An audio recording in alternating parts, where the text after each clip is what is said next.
lakini haimwakiki chini, inaendea kwa jacket hivi. Ni mfereji tu inaelekea. So nikawa naenda kwa makoti na mkono moja, nikatambaa pole, nikaenda paka kwa darasa, nikaingia ndani, nikarudi kwa darasa kule nyuma, na nikafungua ujasiri tu, nikafungua simu, nikatumako message wenye nilipata haraka, nikatuma, lakini simu ilikuwa ni damu tu. Basi kidogo kitu kuangalia, naona kuna mtu amenifuata, ananitafuta. Sasa hakujua niko wapi. Ilibidi niweke simu na niingie chini ya lockers. Hizo lockers za watoto. Na nilipolala pale, that was my end. Sijui kenye kilifanyikana kingine, lakini nilipatikana tu mimi niko rifaro.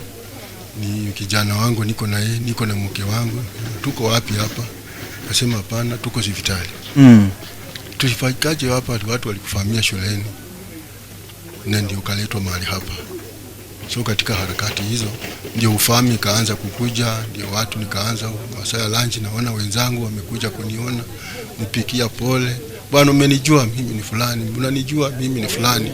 So kupitia pale nikashukuru hadi walipo ni discharge. Na labda nikuulize, huyo mwenzako na yeye kuliana namna gani? Yule alipiga nduru baada hata ya wewe kurudisha fahamu? Warudi huko ndio wakamuumiza zaidi, hata wakamwekea msumari kwa mguu, na pia alipona.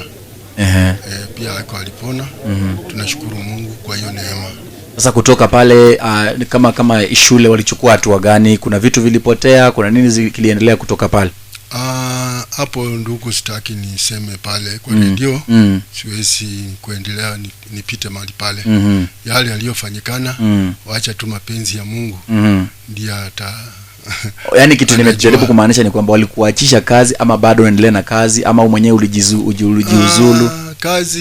Kazi kuna vitu fulani vilifanyikana. Unajua si kusoma vizuri. Mahali penye nilifikia, hasa wakaona hawa watu ni watu wa kuchezea. Wakiendelea watatuumiza.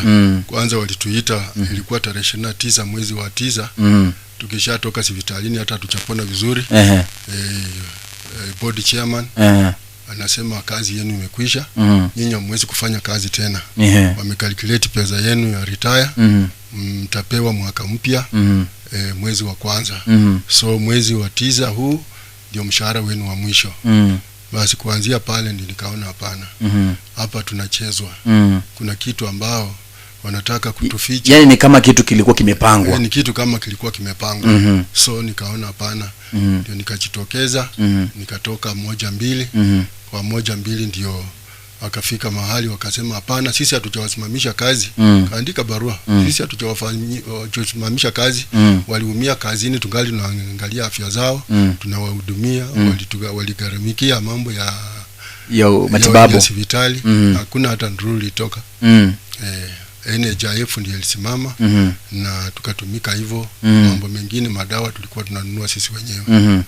Labda na mwisho sasa tukimalizia, kutoka pale venye unasema kwamba walipofanya hesabu za retirement, maybe walijaribu baada ya mwaka mpya walijaribu kuja kuwatafuta kushughulikia mambo ya retirement? Ilibidi tutoke mpaka watu wa leba washughulikie, sababu mtu hawezi kufanya miaka 10 na huyo amefanya miaka 10 na